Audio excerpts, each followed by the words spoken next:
Bonjour et bienvenue pour cette nouvelle vidéo. On va aborder aujourd'hui le sujet du bas astral. Qu'entend-on par bas astral?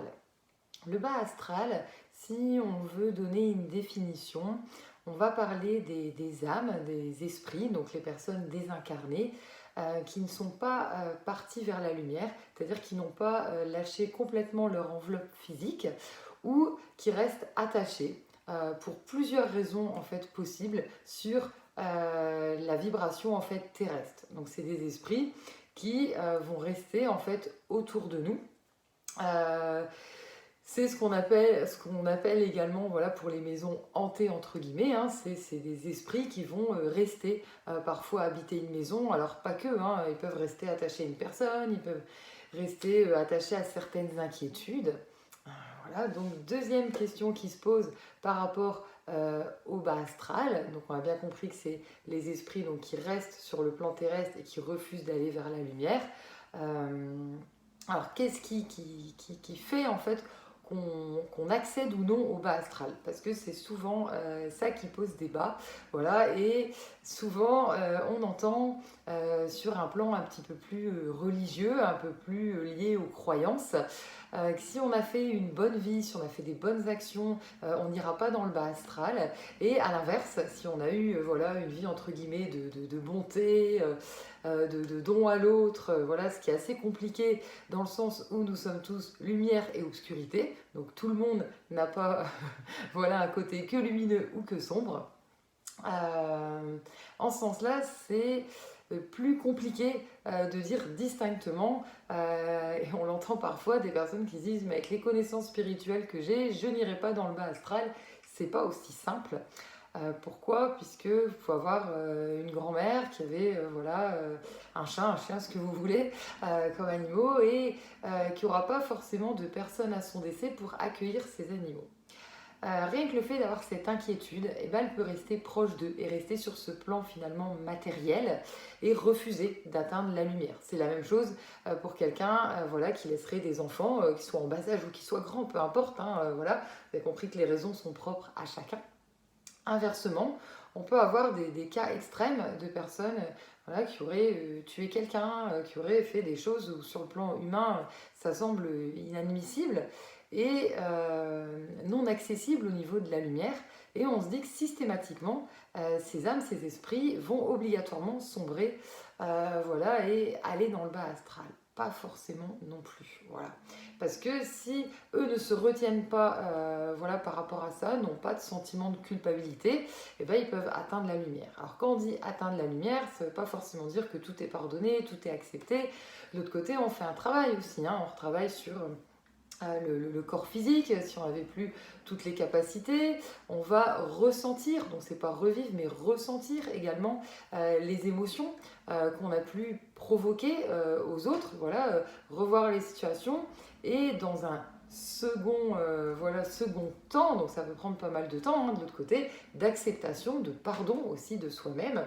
Le jour où on doit éventuellement se réincarner, et ben, revivre voilà, ce qu'on a pu voilà, faire vivre à d'autres personnes. Donc le karma n'est pas une punition, hein, tout est expérience. Donc le but c'est vraiment de vivre.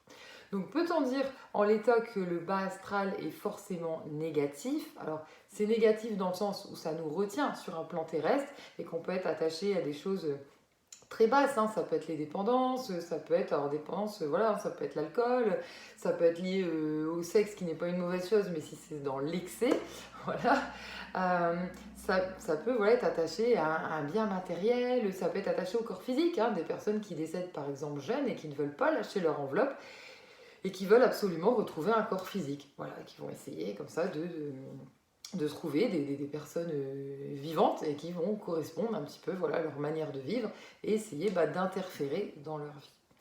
En ce sens-là, il me semble, alors quand je dis il me semble, ça paraît voilà, présomptueux, mais si on doit se définir une mission dans la vie, moi je trouve que personnellement c'est la mienne, ayant été veuve jeune, donc un veuvage précoce, le père de ma fille a une mort assez violente, hein, voilà, c'est un accident, et c'est vrai qu'il a mis des années à atteindre la lumière. Alors, j'ai entendu mais pas mal de jugements, hein, de pas mal de personnes me dire ah mais c'était forcément quelqu'un de méchant, c'était forcément voilà, mais pas du tout, ça n'a rien à voir.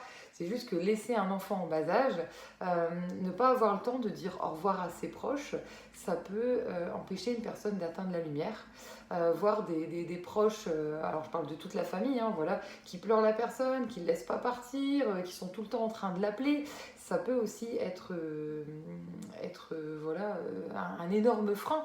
Hein, et il faut savoir que c'est pas non plus une décision, je vais dans le bas astral ou je vais vers la lumière, c'est pas aussi simple que ça non plus. C'est pour ça que ça me semble intéressant voilà, d'en parler pour bien comprendre la situation. Je ne résume pas non plus toute la situation au seul cas que j'ai connu. Hein. Le but n'est pas de faire un cas, une exception et donc un automatisme. Tous les cas voilà, sont complètement différents, mais il faut bien comprendre que c'est nous, une fois qu'on se désincarne, qui décidons en fait finalement d'y aller ou non. Et vous avez aussi des esprits, et ça a été le cas hein, voilà, de mon précédent compagnon, de temps en temps avoir des périodes où ils vont monter un petit peu vers la lumière, ils vont s'élever, ils vont un petit peu lâcher au niveau de tout ce qui les retient. Et puis d'un coup, ils vont voir voilà, une date qui arrive, alors qui va concerner que ceux qui sont sur Terre, hein, il n'y a plus d'espace, il n'y a plus de temps. Et puis ils vont ressentir comme ça la tristesse, les émotions, ils vont vouloir venir nous aider, venir nous épauler, alors qu'ils ne peuvent pas forcément, vu qu'ils sont sur le même plan en fait que nous, hein, alors que si ils sont complètement dans la lumière, ils peuvent éventuellement venir nous aider, voilà. Donc il faut comprendre ça aussi, il y a des plans comme ça vibratoires, ils vont de temps en temps redescendre, ils vont de temps en temps remonter, pour également les esprits qui sont eux dans la lumière. C'est normal que de temps en temps, vous ne les ressentez pas du tout. Vous n'avez pas de message, ils ne sont pas forcément disponibles, puisqu'il faut bien comprendre qu'à l'inverse, donc du coup du bas astral, vous avez bien compris que c'est le même plan terrestre que nous, c'est souvent représenté même en dessous, mais c'est assez bas la Terre, c'est pas comme vibration. C'est plus bas que là-haut, du moins. Il faut bien comprendre en fait ça, c'est-à-dire qu'il y a des esprits qui n'ont pas forcément envie de redescendre sur un plan terrestre. Voilà, ça leur fait ressentir à nouveau les douleurs qu'ils avaient dans le corps, les sentiments qu'ils ont pu avoir. Voilà, et ils sont pas forcément amenés et disponibles. J'espère vous avoir éclairé sur la notion de bas astral, sur le fait que ce n'est pas forcément négatif et que ça peut prendre du temps et qu'il ne faut pas avoir de jugement par rapport à la forme de décès de la personne, à l'expérience de vie de la personne. Voilà, c'est pas un concours, le but c'est vraiment d'assimiler les expériences et de pouvoir tout simplement évoluer. Voilà, l'incarnation, c'est l'évolution. À bientôt pour une nouvelle vidéo.